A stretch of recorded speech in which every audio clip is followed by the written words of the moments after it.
একটা গাছের ডাল আপনি কেটে ফেলুন, গাছটা গোড়া থেকে শিকড় শুদ্ধ উপরের দিন কোনো প্রতিবাদ করবে না। কিন্তু বাড়ির সামনে একটা কুকুর ঘোরাফেরা করে, কুকুরটাকে কিছুক্ষণ ঘ্যাক করে কামড়াতে আসবে। হরাইজন্টাল, হরাইজন্টাল ও অস্তিত্ব সম্পর্কে কনসিয়াস দেন মাটি অ্যান্ড গাছ।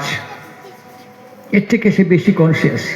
একটা মানুষকে যদি আপনি আক্রমণ করেন, সে তার সাধ্য সীমা ক্ষমতা অনুযায়ী প্রতিরোধ করার চেষ্টা করবে। মানুষটা ভার্টিক্যাল, সোজা, সে অনেক বেশি উন্নত দেন হরাইজন, সে ভার্টিক্যাল। আমরা ভার্টিক্যালি দু পায়ের ওপরে সোজা হয়ে চলি, তাই আমরা নিকৃষ্ট এবং ইতর অস্তিত্বের থেকে একটু উন্নত, তাই আমাদের মানুষ বলে চিহ্নিত করা হয়। এই যে আমি দাঁড়িয়ে আছি আপনাদের সামনে এবং আপনারা বসে বা দাঁড়িয়ে আছেন আমার সামনে, এই আমিটা আসলাম থেকে মাটি থেকে। ঠাকুর তাই বললেন, মায়ের সাথে, মাটির সাথে, ম্যাটারের সাথে কোনো পার্থক্য নেই। কেন? পরিমাপ করে। ঠাকুর বললেন, mother is a measuring agent, mother is a measuring agent. সে পরিমাপ করে নেয়। প্রশ্ন হলো, কি পরিমাপ করবে? এই যে আমরা 6 দিনে ষষ্ঠী পুজো করি, ষষ্ঠী পুজো টুজো দিয়ে কিছু হবে না। কেন হবে না? ওটা একটা রিচুয়ালস, ওটা একটা অনুষ্ঠান, প্রথা, ওটাকে আমরা মানি।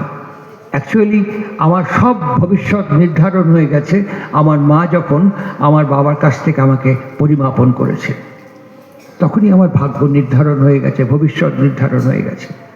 তাই ঠাকুর অনুকূলচন্দ্র একটা অদ্ভুত কথা বললেন, ম্যারেজ অ্যান্ড ইউজেনিক। এই ম্যারেজ এবং ইউজেনিক নিয়ে পৃথিবীতে শুধু ভারতবর্ষের কথা বলে না, বিদেশের একজনের নাম তো সবাই জানেন, মিস্টার ডারউইন। মিস্টার ডারউইনের ভাই, তার নাম গ্যালটন। একজন বিখ্যাত ব্যক্তিত্ব লিওনার্দো, একজন বিখ্যাত ব্যক্তিত্ব বার্ট্রান্ড রাসেল, একজন বিখ্যাত ব্যক্তিত্ব হাক্সলি, একজন বিখ্যাত ব্যক্তিত্ব হ্যাভলক এলিস। এরা প্রত্যেকেই এই বিষয়ের উপরে চর্চা করেছেন। ঠাকুর অনুকূলচন্দ্র তাকে আরও বেশি আনফোল্ড করে বলেছেন। পুত্র কাকে বলে? যে মা যে ছোট্ট বয়সে যেমন করে আমাকে পালন পোষণ পরিচর্যা করেছে, আমি মাকে এবং বাবাকে যেন সেরকম বুঝতে পারি। যখন সেই ডক্টরটি পকেটে হাত রাখছে, আমি কি মোবাইল খুঁজছেন? বললো হ্যাঁ। আর আপনার মা কিন্তু মোবাইল খোঁজেনি।